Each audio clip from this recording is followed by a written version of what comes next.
So hello everyone and welcome to today's GSTC webinar about business travel is wounded but certainly not dead. I'm Roy Ariel, the GSTC General Manager, and I would just like to explain a few things before we start with the presentations today. Before we get started, you can see that we have, you've probably all attended a webinar on Zoom, so you know that you have the Q&A part, the button where you can add your questions and we can review them throughout the panel discussion. And later on, we'll be able to perhaps to answer and address some of them. But if you're using the chat option, it's great for comments, but we will not review it we'll not look into it to find questions. So if you have questions, please use the Q&A. If you want to just share some comments between the participants and the presenters, please, you can use the chat as well. Now, let's start with just a short, very brief introduction to the GSTC, who we are or what we do, just quickly for those that are unfamiliar. Bernard, can you quickly go to the next slide? So, for those that are attending and are not very familiar with the GSTC yet, the GSTC was established in 2007 to call to a really big issue where we had at that time, and we still have to some extent until today, is that we have in the world a lot of standards, a lot of labels, a lot of schemes.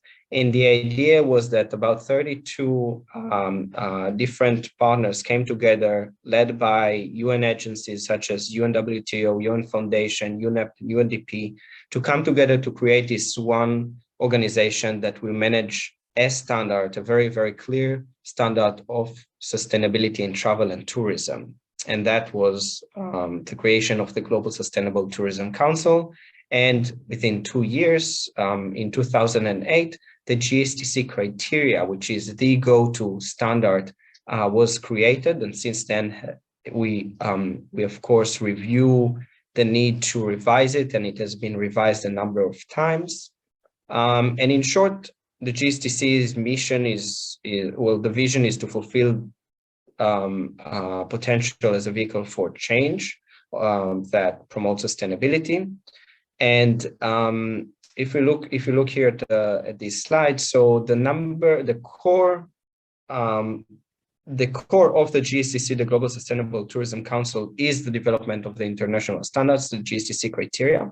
But we look at it as as guardians of the criteria and not owners of it in per se, because we are guardians and it's actually publicly available to anyone. So after this webinar, if you're interested to learn more about what the GSTC criteria is, you can just go to the website and download it in English, which is the original language, or we also have a lot of translations being made to, I think, more than 20 different languages that can be useful for you. And the second part is that we provide assurance for sustainable travel and tourism, meaning that as standards in travel and tourism, besides being guidelines and help you to guide you towards acting in a more sustainable manner of operations of businesses, it can also be used for certification, for verification of claims made by businesses. And as such, the GSTC has its assurance program where we provide accreditation to certification bodies that certify businesses and destinations.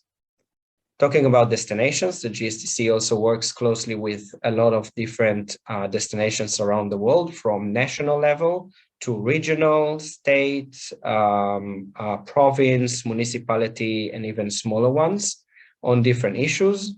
And as part of it, we also work to promote market access, either if we work with national governments or with big OTAs such as Booking.com. You're probably familiar with their program, or with Google, you're probably familiar with their program.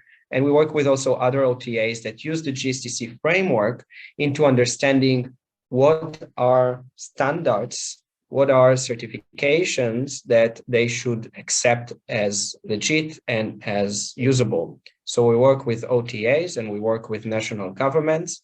And you can also already see, for example, that Singapore has already made a statement that by 2025, they want to have more than 60% of all accommodations within Singapore to be certified by a GSTC accredited certification body. If you've watched carefully of what's happening in Turkey, you also notice that soon it will be mandatory to follow sustainability standards based on the GSTC criteria in Turkey.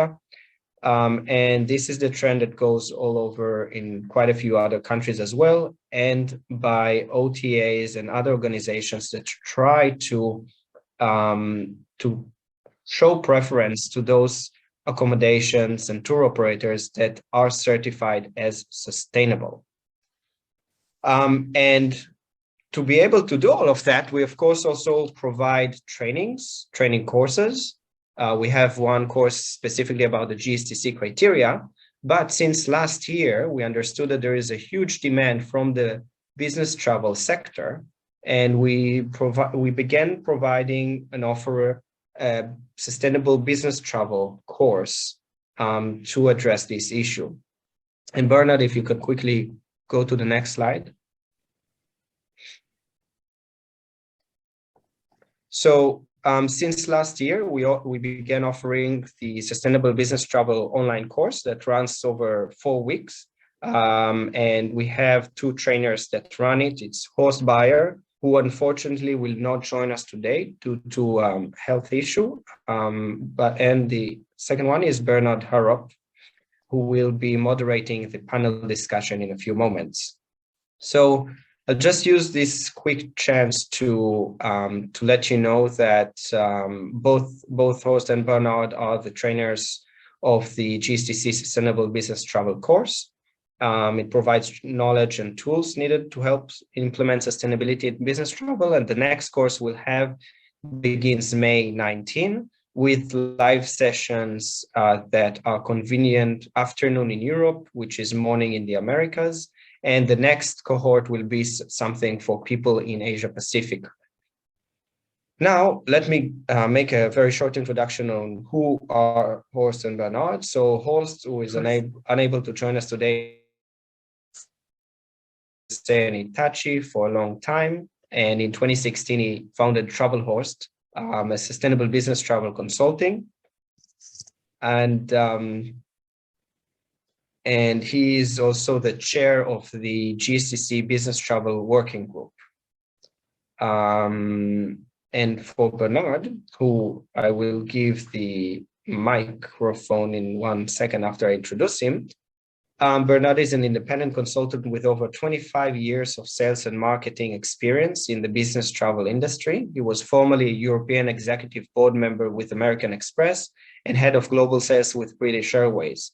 In addition to managing his own corporate consulting company, he was founding member of the Sustainability Advisory Board at the Institute of Travel and Meeting and head of sustainability for Project Icarus, the GBTA Foundation initiative that was planned to integrate sustainability into the way that organizations run and supply meetings and programs.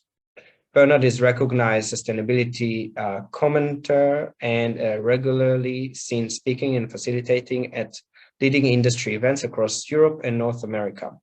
Currently, he is speaking from southern Spain, where he is also a lecturer in sustainability at Marbella University Business School and Cranfield University. Has also been previously voted as one of the top 25 most influential executives in global corporate travel by Business Travel News. Now, thank you for your time to listen to this introduction. And Bernard, floor is yours. Thank you very much. Thank you.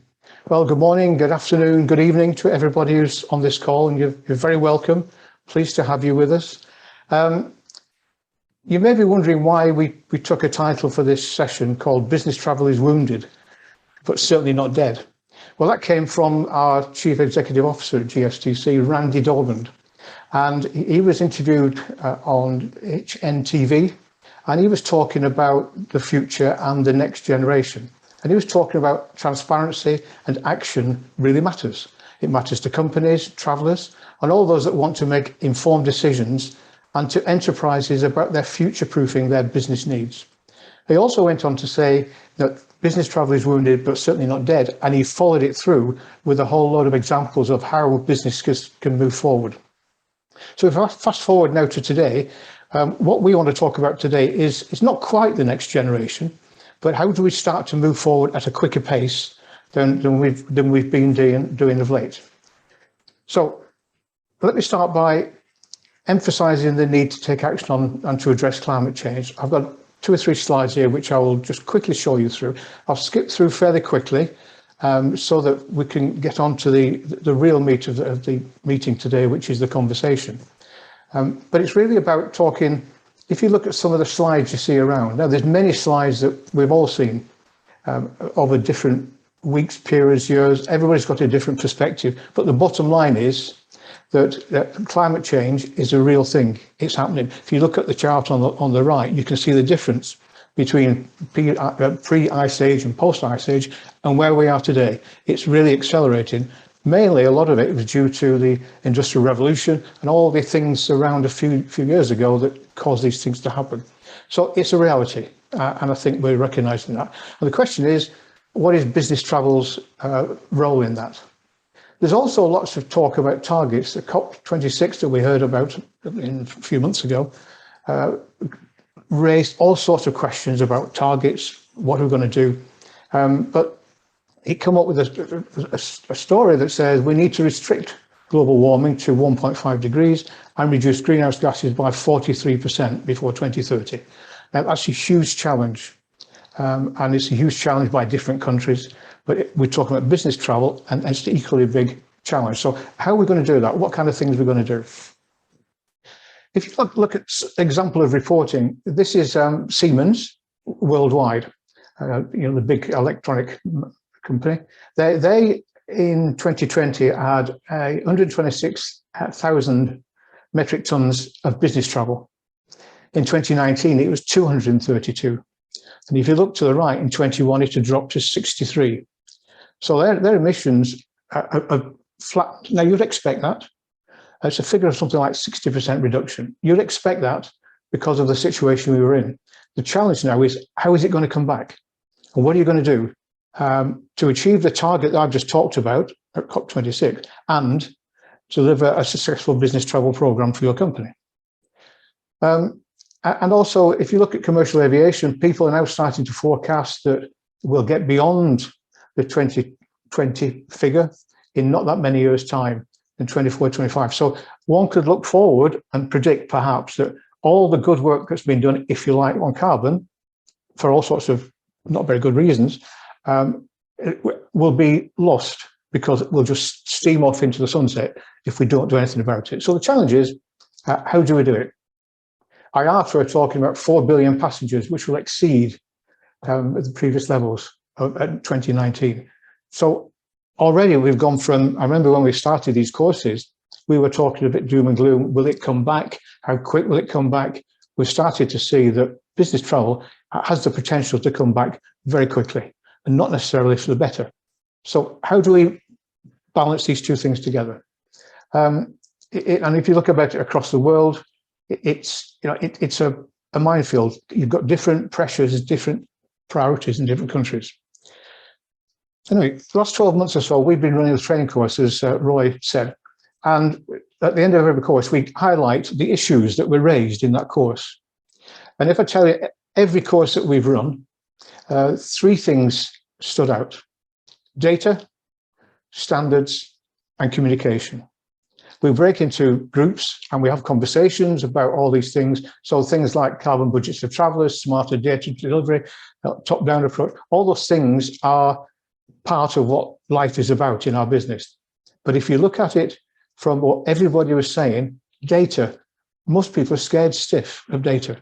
Now, this is a fundamental course moving into kind of a medium level, but everybody had the same thing, that they don't trust it, they're not happy. So data was an issue.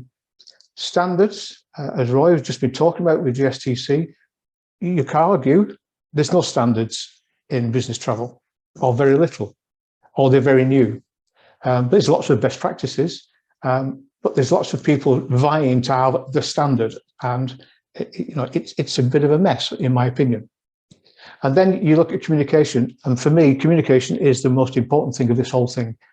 No matter what you're doing, if you can't communicate to your customers internally and externally, and your staff, and get them on side and get it running as one company with one program in mind and one direction, then you've got a problem.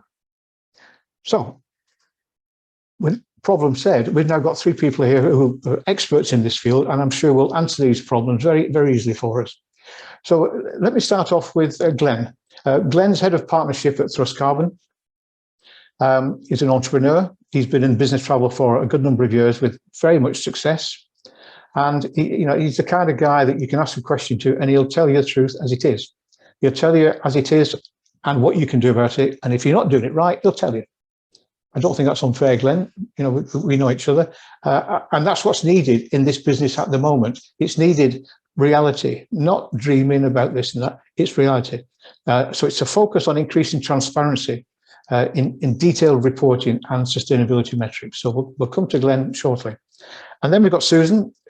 Susan, likewise, is a strong lady. She's principal at American Express Global Business Travel, runs a team, is an expert in sustainability.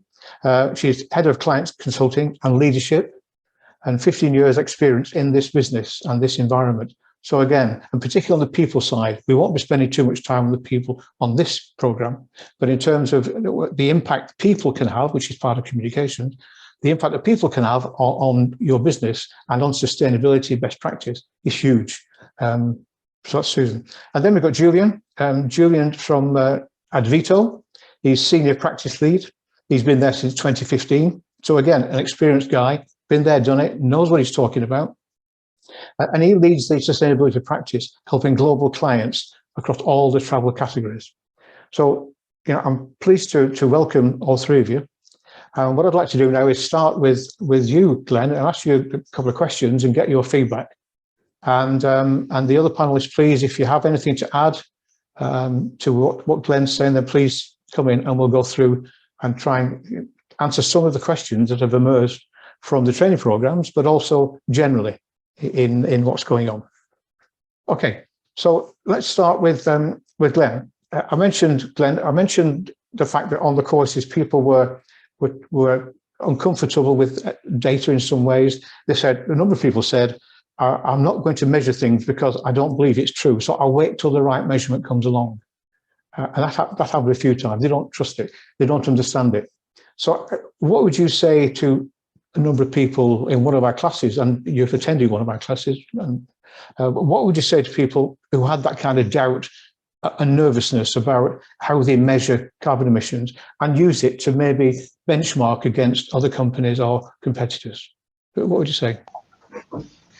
Well, first and foremost, let me just say thanks for a great introduction and delighted to be able to join you today. So looking forward to obviously answering this and a few more questions and some good dialogue between the 3 of us and yourself, Bernard. And the question you mentioned, I remember it. I think you probably said also it's come up several times. I think the most important thing that we often stress is don't use the sort of fear, if you will, of not having the right numbers or anything like that stop you. Don't let that stop you from starting, because throughout our industry, we actually have a huge abundance of data. There's a lot more there than many of us perhaps even realize. And the data to actually get very good calculations is actually more accessible than most of us realize. So through our TMCs, through booking tools, we have a huge opportunity and a lot of data layers that we can actually do some very good calculations against. And that's not just sort of if you go to specialists calculating partners, consultants, solutions that can plug into your data feeds already, but even just building on the data that you have. So even if you are just getting started, then make sure you do that. Work with the reports that you can, even if they are just taking baseline numbers. Those numbers are obviously going to be a better step than just saying, well, I don't have a number, so I'm not going to do anything. Because the most important thing when we look at just that bubble you brought up with a lot of those different points, and a lot of the topics we hear as well in events now and sort of industry sessions, everyone's looking at things like carbon budgets. We're talking about net zero commitments and emissions reductions. And at the end of the day, you can't do that accurately if you don't have some sort of number. So don't let that sort of deter you. You need to have a number so that you can get started, and then you probably will realize you can do a lot more than you thought you could. So it's a great opportunity rather than something to be afraid of. Okay, thank you. Julien, Susan, do you want to just add a comment to that? Do you agree with what Glenn's saying? Yeah, No, I agree. Yeah. Oh, you Sorry, go. go ahead, Susan. No, All go right. ahead. Yeah. No, we I think definitely agree with Glenn, because if you're going to start moving the needle, whenever that may be as part of your sustainability journey, you've got to have your baseline. You need to start increasing awareness. So the assembly of your data and those first steps are critical in any journey, even if it's not perfect yet. So I think we're echoing exactly what Glenn says. Good. Julien? Yeah, I fully agree with Glenn on my side also, but just maybe a question or maybe a remark. When we talk about emission that may not be accurate, there is a big element that can double or triple your emissions, and that's radiative forcing. And for me, it's kind of a symbol of the industry today, because the airline industry basically says there is no scientific consensus, so we don't take that into account. But I've not seen a single study which says that radiative forcing does not exist. So when we talk about standards, I think we could start here. And I know that by thrust carbon and by AMX, you also can take that into account. So a good start for me would be to say, yes, radiative forcing exists, and the question should be, is it a factor of 2, 3, 4, and not whether whether it exists or not. That's probably a good example of where some people maybe not quite understand the issue then, because I understand and I agree, and I'm sure Glenn and Susan would agree. Also, it's how you get that message across so people can manage that. Is it 2, 3, or 4, or 6? What would you say when somebody says, "What do I do?" So I think to, again, reinforce, as Julien said, I don't think I'm aware either of any study or any scenario where there's been a statement to say radiative forcing doesn't exist. So it's definitely exactly to that point. It's not a question of if, it's a question of how much. And I think to your question, Bernard, really at the end of the day, those of us that aren't climate scientists, that haven't spent decades researching and digging into these areas, it's not to then say, again, we have to stop ourselves because we don't know exactly what is the right factor, but let's lean on that abundance of research that's out there. So if we look at DEFRA, for example, the UK government agency, where there's a vast amount of research that's gone into this, they've currently landed on a figure which is 1.9. So to Julian's point, it's that number which it essentially almost doubles your emissions when it comes to the flight emissions.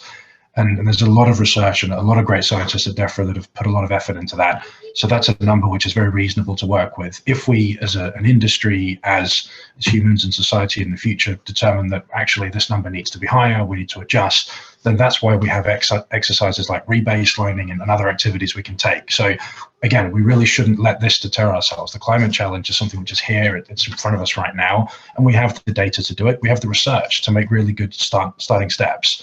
So I think let's make sure we lean on these very well-established methodologies that are out there and work to apply the most reasonable data that we can when it makes sense to do so. Right. Okay. Thank you, Glenn. Can we move to Susan? Consistency and standards were highlighted also in the programme, and people mentioned standards when they weren't actually sure what they mean by standards and how would it apply to business travel. And I know also that you've developed a concept around preferred consulting, which is based on standards and measurements of that kind. So what would you say when you explain to corporates about the benefits of the approach that you take, and others, of course, but the kind of idea of preferred contracting? What reaction do you get? Yeah, so again, thanks so much for having the opportunity to speak with everyone. Definitely excited to say that travel is not dead. The purpose of all of us to be on the phone today is probably because we all believe that travel powers all sorts of progress, and we have the opportunity to do that in the environmental space. And I think that we all know, I'm just going to start at the highest level in some of the conversations that we're having with our clients right now. It is primary season for the release of ESG reports. And we know that our clients and broader, even than our business travel stakeholders, are aligning with the GRI, the Global Reporting Initiative, and the UN Sustainable Development Goals. So that's consistent as we develop framework and talk to our clients. And then you start digging down, and there are additional standards and partnerships. EcoVadis for the suppliers is increasing in prevalence. And next year, with government regulations, I think we'll see even more. The European Commission's Corporate Sustainability Reporting Directive is a requirement for some clients. And then, at least in the United States, with the Securities and Exchange Commission's document with proposed rules to enhance client-related disclosures, there's going to be increasing pieces. But what can we affect and work on right now in this space where it's critical for all parties to come together in a non-competitive way to achieve those better solutions? And GBT and GBC have done it in 2 spaces in the recent past. We have partnered with GSTC because we want our clients to be able to identify those hotels that meet the highest social and environmental standards. And as Roy and Bernard talked about at the beginning, GSTC is doing that around the globe, has the long history of that heritage and the integrity. It's a nonprofit organization from the UN. So we are looking forward to ongoing participation with them.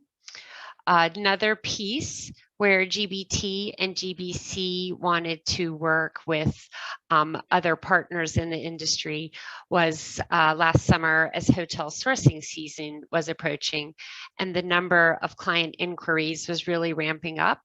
There was ongoing work with an industry standard RFP module, but we weren't sure if that gap was going to be closed this year. And as we talked with other consultancies, the technology providers, clients, and the hoteliers, knew that there would be significant amounts of work if everyone went with custom questions in hotel sourcing. So we were able to work over a series of meetings and a period of time with the technology providers, CVent, other hotel sourcing consultancies, as well as the hoteliers, to come up with a set of questions that really did enhance the partnership and data that clients were getting. So I've just been able to give 2 examples of where the industry as a whole can come together to promote better standards and more consistent ways of looking at data by talking about both GSTC and our work in the hotel sourcing season. Certainly welcome other examples that Julien and Glenn may have, or Bernard, you may want to add on. I'm just going to ask one question. What would you see as the key 2 or 3 challenges to achieve, a further development and growth in what you just talked about? The key challenges, again, it's going to be all the different reporting requirements that come in. And is it going to be financial disclosures? Is it going to be government disclosures? Is it going to be actual government regulation? But as I say, the industry as a whole has the opportunity to work together in the places where we can impact. And to Glenn's point, if we end up having to re-baseline a couple of years down the road, so be it, but at least the industry will have started to achieve those changes that we need to meet 2030 and 2050. So, right. Julien, have you got a thought? Yes, so if agree with what Susan said, talking about standards, I would like to quote 2 of them, and the one is very well known. I think it's the science-based target. So I think it's a big improvement that we have the science-based target initiative, and the little sister in Europe is the net zero initiative, which is less known but potentially a bit more advanced. But let's stick to the science-based target. It's a very good referential.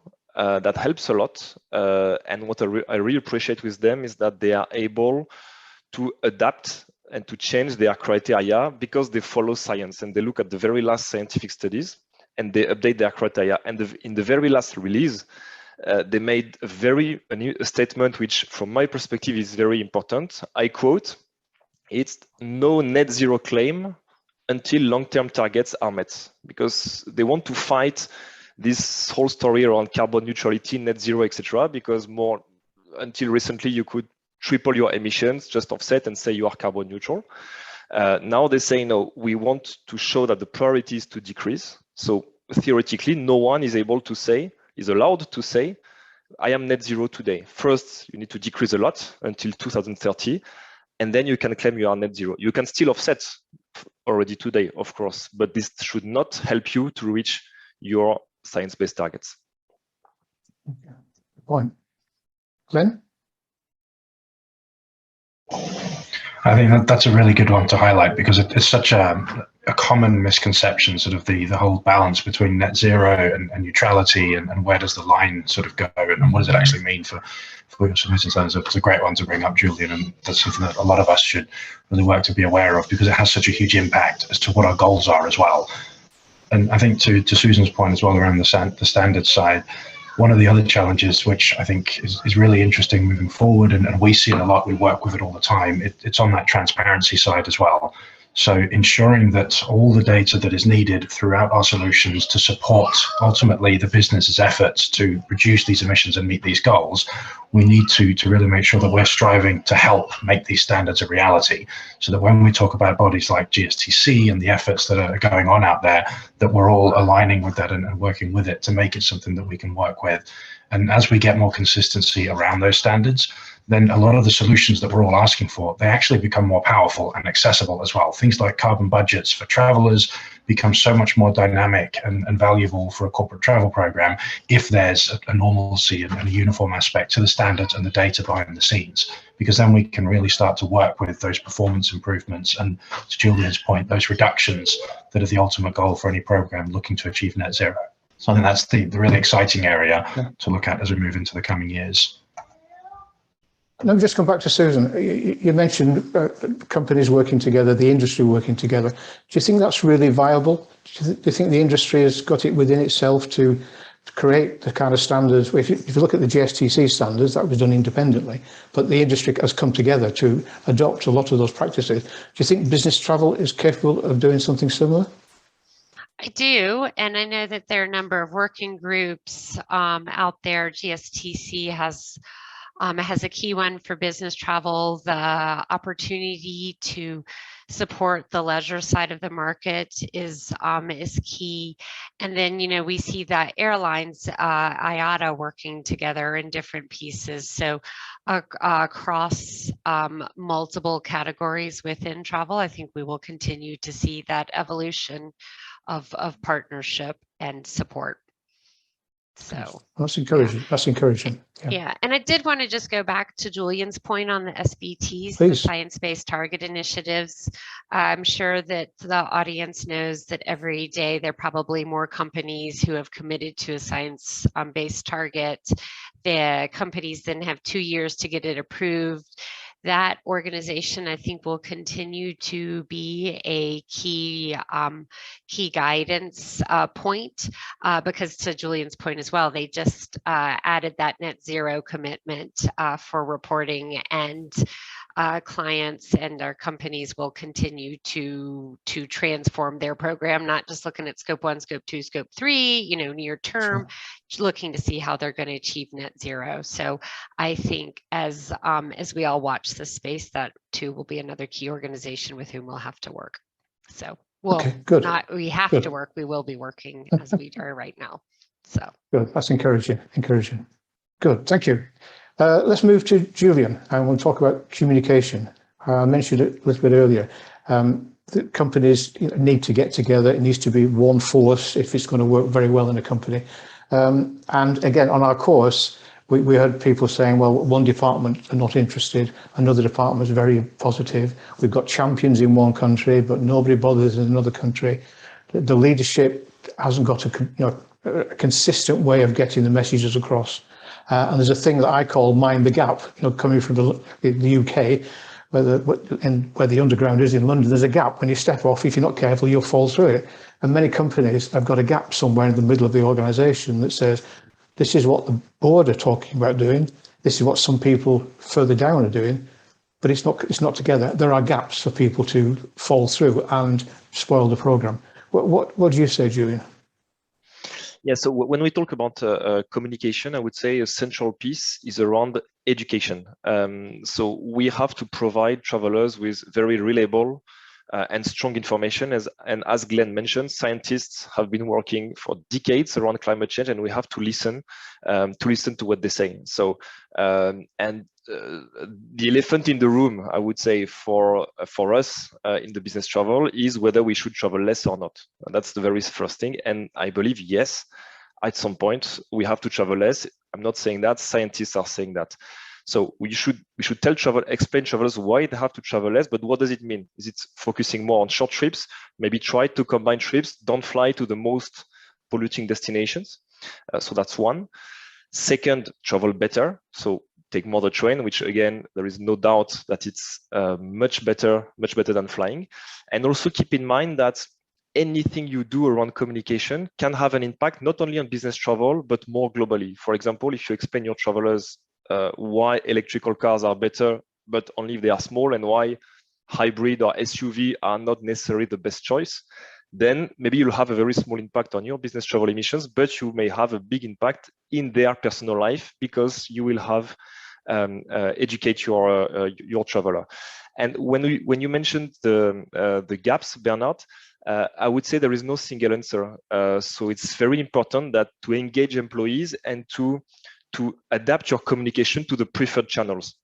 And there is not even a single answer by company. So for some departments, it can be via internal social network with videos. For some others, it will be just an old email with some text, etc. So there is no one answer. So you have to spend time and with the key stakeholders and understand how the communication should be done. To reach better your traveler, I would say also equivalents are important. So because when you say you spent 2 tons of CO2, no one understands what it means. But when you say, okay, this is the equivalent of you driving 15,000 kilometers, that is more impactful. And last but not least, a point that I really want to stress is that any communication around climate change and sustainability has to be positive. Has to be positive because it's a topic where it's very easy to make people feel guilty. And then that's totally counterproductive. And it's, from my perspective, the mistake that climate scientists are doing at the moment. And even themselves, they realize that. And now they start to look for marketing specialists to give a more positive, marketing and communication specialists to give a more positive message. Because again, if you tell people, yeah, that's very bad, you've issued 10 tons of CO2 last year, etc., it's very easy to discourage them and again to have a counterproductive effect. Yeah, good. Thank you, Julien. Glenn, your turn again, please. I think those are some really great points, and to sort of build on, especially the last point that Julien raises, I think one of the things that we can see a lot of evidence for as well is data has a great opportunity to really support that communication side. So just exactly to that point around equivalencies, making it visual for people, and also leveraging that same level of data to encourage them on how they can transition. So using the tools that we have in travel to make it visible and help people understand how they can transition their trips and actually reduce the emissions while still realizing that value. I think the point that Julien mentioned around the guilt side, it's really important for us to recognize, just as the sort of the session title alludes to, business travel, it's not dead. It's something that many of us are expected to do in the context of our companies. There's a value generation behind it. And it's not just as black and white as, well, we're not going to travel because it's bad for the environment, because there's that balance of, well, we also create value when we travel. So making sure that we can leverage the data, leverage our solutions to give that information to travelers so they can be empowered to make better decisions. We're seeing so many reports. GBTA just released another report earlier today. A lot of things going around. And the numbers, we're talking, I believe some of the stats, it's over 80% of travel programs are talking about already having put sustainability sort of metrics, targets or practices in place. So there's a huge appetite to leverage this information to make better decisions. And I think now it becomes a question of how can we use the communication, use the data to help our programs and our travelers do that. Yeah, good. Thank you. Susan? And that's just following on from both Julien and Glenn. Data empowers those conversations, allows you to segment the type of conversations you have, whether or not it's your travelers, your fellow departments in travel and procurement, or up to your C-suite. You want to be able to have a specific message that talks about how travel will power progress, social progress, economic progress, revenue goals for the company. And it's not, just as we said, travel's not dead. We just need to do it differently. And that's what data and end-to-end communication strategies will achieve. So it all flows together. So it comes back to data again. We've gone full circle, really, haven't we? It's back to measurement and what do you do with it? Yeah, I mean, as I said, on our course, data was the one that everybody kept coming back to, and people are very nervous. And so what I asked you, Glenn, originally, what advice would you give to people in that situation? But what else would you say to the industry? You've got an opportunity to talk to a number of people. What else would you say about data that would encourage them to find the right data for them and to make it happen and then do something with it, which involves communication and everything else? What else would you say that would encourage them to be a bit more positive about data and a bit more inquisitive to try and find something that would work for them? Glenn, can I just ask you that question? I know you mentioned part of it, but what if you had a group in front of you, what would you actually say to them to stop them being frightened? I think one of the most important things that I would share here is, if we look back historically, a lot of the tools that we use in the industry, they weren't built to show sustainability data. So let's get away from that sort of, again, elephant in the room saying, well, we don't have the data, because we never really asked for it before. And that's something which is changing. We're seeing rapid change around that now. The amount of new sort of solutions that have been pushed out, the statements we've seen in the last 3 to 6 months as to the new level of sustainability data which is being shown throughout booking tools and other solutions that travelers use. I think now is a really exciting time to start bringing that in, figure out what's the metric that motivates our travelers, what's the metric that our program needs to meet our goals and ultimately to make better decisions, and then let's work to get that in place, because there's clearly a willingness now to adapt and to get this information into the places where it needs to be. And now it's about making sure that you as a program owner, you make your voice heard so that you can get those details in where you need them to have the most value. And I'm sure Julien and Susan will have some great insights to back on that side as well. So I'd love to have your thoughts as well.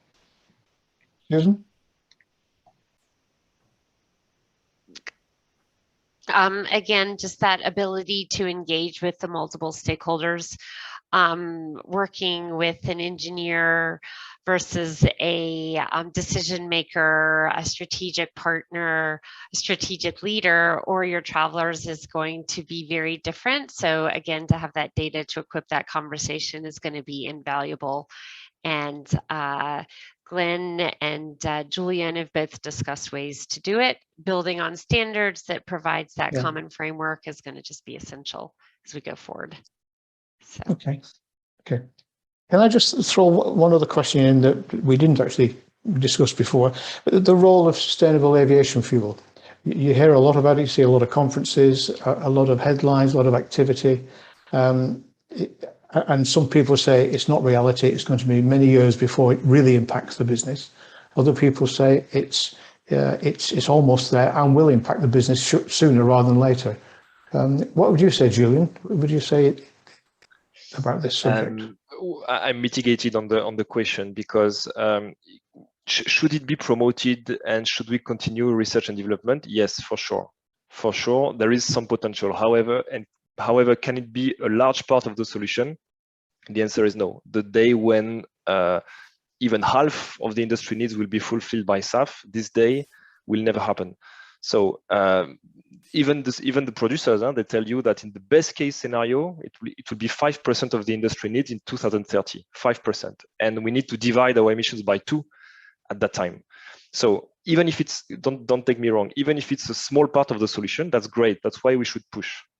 Okay, but we should not believe that it will help a lot, because it will not be the case. Yet, if it solves just 3% of the CO2 emission of the industry, there is no small step. 3% is already good. But let's collectively not believe that it is the solution, because it's not the case. Okay. Strong words there, Susan? And I see it as a phased approach, because to Julian's point, the availability is not there right now. It's less than 1% for the availability. But if we consider phased approaches and doing what we can right now in the near term to start changing the way we travel, and then start building that medium-term business case to aggregate demand and work with the suppliers to send that demand signal, will be in a whole lot, we'll be further ahead to look at multiple solutions as we continue on the sustainability journey. I think that we've seen a number of airlines doing it. There are other partnerships out there. So I think that sustainable aviation fuel will be a key part of the conversation, but and by working together right now, we will be able to start sending that demand signal so it's available medium term. So. Okay, thank you. We just had a question from the attendees, the audience. When it comes to accuracy of measurements and improving these, how crucial is the role of NDC in the airline industry in that role? Who wants to answer that one? I'll be happy to provide a brief response, and if anyone else wants to add in, then obviously please do. I think it's like any other sort of channel for data. It's not crucial in and of itself, but it's all crucial in the sense of the better data sources we can get, the better access to the numbers and the better calculations we can create, and ultimately the better sort of results we can provide back to travelers. So if it is something that you're already getting a lot of access to, it has a huge potential to drive better accuracy. But it's not going to be a single solution in and of itself, that if we can get everything through NDC, for example, it will fix all our reporting issues. So we still need to take a holistic approach, I think, in the wider context of that challenge. Good. Anybody else want to comment? Julien, Susan? No? I'm aligned with Glenn's answer, yeah. So. Okay, but we're coming towards the end. I've just got one final question, which I'd like to put to each of you. I mentioned earlier the lots of projections about the future of business travel and the impact on people and so on. How do you see the future? What is your vision, and how do you see? Is it doom and gloom? Is it very positive? We're saying it's certainly not dead, but what will it look like in, say, 1, 3, 5 years' time? Will it get back to where it was? Will it get better? Will it be completely different? What are the factors that will change in that time? Shall we start with you, Julien, this time? Yes, so I have, my vision is probably maybe not shared in the industry, but I think we'll have to think about some kind of degrowth, not of the economic in general, but of the sector, either for climate reasons or for energy reasons, of both, because I think what we see today with the crisis in Ukraine and Russia and the huge impact it has on energy prices is just an accelerator. So all specialists say that peak oil is behind us, and I don't believe for a second that we will continue enjoying cheap energy for the next decade as we've been enjoying in the past decades. So whether we want it or not, we'll have to do less and to travel less. This is my vision. Is it a bad news? Not necessarily. If we travel a bit less, but with better product, better comfort, etc., I'm sure the industry can thrive again and be prosperous. So I don't believe that we can continue growing as we've been doing in the past years. Again, either for climate reasons, because we simply cannot, we have to reduce our emissions, or due to energy reasons. Okay. Susan? Yeah, I think that that travel will continue to return, both business and leisure. Like Julien, I think it's going to be different. I don't know that it will be back at the same level of spend projected of 2024. I think it's going to be a slower recovery. But as companies continue to drive economic progress And as they are able to take advantage, or not take advantage, but optimize newer solutions, that that we will see it. It's just going to be a little bit slower than perhaps originally projected. It's also going to be a key part, I think, of our company's employee value propositions, and to show how travel really does enable the entire, company and personal commitment to companies. So I think that we will see it in a slower pace, though, than IATA projects. So. Okay, thank you. Glenn, please. I think and one area which I see as a huge opportunity, and I do expect we'll see a lot more of in the industry, is the application of carbon budgets. And I actually think that that's something which will start to become more normal, not just from a business perspective, but also on a personal side. So families perhaps will start to actually think about their travel as part of a budget, how they allocate that. But I do expect really on the business side of things, we'll see some really dynamic applications of carbon budgets throughout organizations, potentially right as far down as team level, and in some cases, maybe even for the really ambitious organizations out there that want to be seen to lead by example, right down to individual traveler levels. There's already been a small number of cases where CEOs have been stepping up as well to say that they're willing to take on the burden of a carbon budget, and they'll be visible. And when that carbon budget is used, then they will not have any more travel unless it can be done via train or something. They won't have any more flights for the remainder of that year, to really show throughout the company that this is something they need to deliver against and show and lead by example. So I think that's an area that will be really exciting to follow, and we'll see a lot more as to how that's applied in the years to come. Okay, thank you. There's a question just come through the Q&A about freight. And the application of the activity for the customers. I'll read out exactly what it says. It says, we hear more about business travel, understandably, of direct relevance to us, but what about freight, cargo, both airlines and trains? They both need to be in tandem to achieve carbon neutral. Is that fair? Oh, I will tie in on that. And as we talk about engaging with clients and helping to inform and shape the conversation, if those on the call remember the greenhouse gas protocol diagram that's so prevalent with all the emissions, scope 1, scope 2, and scope 3 shown on the arrow, and there are multiple stakeholders across that scope 3 arrows, and that upstream and downstream activity is very critical as companies evaluate scope 3 emissions. And I think that it will be shared. And I do encourage business travel, business travel teams to work across those partner organizations to ensure that everyone is working. Another key piece, in addition to freight, with that, and the distribution piece, is also working and looking at the employee travel, because to everyone's point on the phone today, it's not a business travel problem only. The entire organization needs to work on it. Yeah. So I'd say let's share it across the business. Good. Well, we're just coming towards the end. So Glenn, Julien, Susan, thank you very much for your participation today and for your insight. Very valuable. I hope the audience found it very useful in their life, particularly as we're talking about data, which is the big issue. So again, thank you very much. Much appreciated. I'd like to hand you back to Roy. Great. Thank you very much, Bernard, and the rest of the panel. Julien, Susan, and Glenn. It was fascinating to listen in.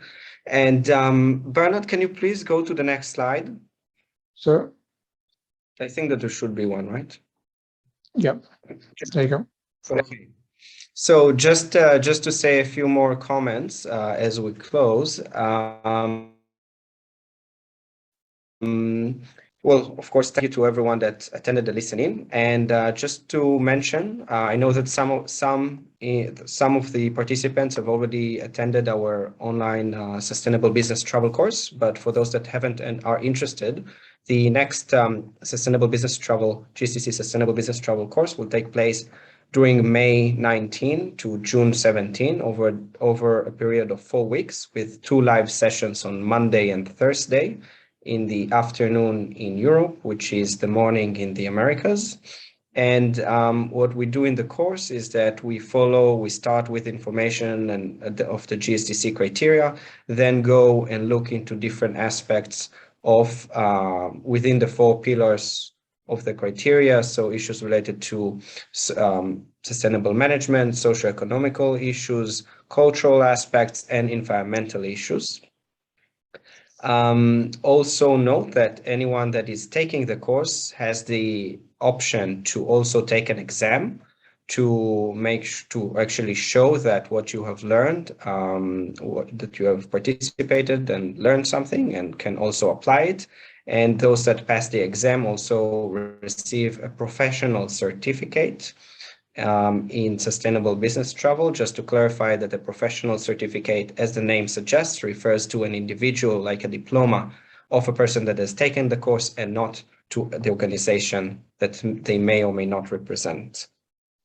Of course, so the certificate demonstrates knowledge of sustainable business travel and practices. And also for those that, for GSTC members, we have our next GSTC webinar in May 11th about a story of how a tour and an outbound tour operator has pivoted during COVID time to do something very different, yet working with the same people that they used to work with in Sri Lanka. So that's going to be quite interesting, and you're welcome to attend.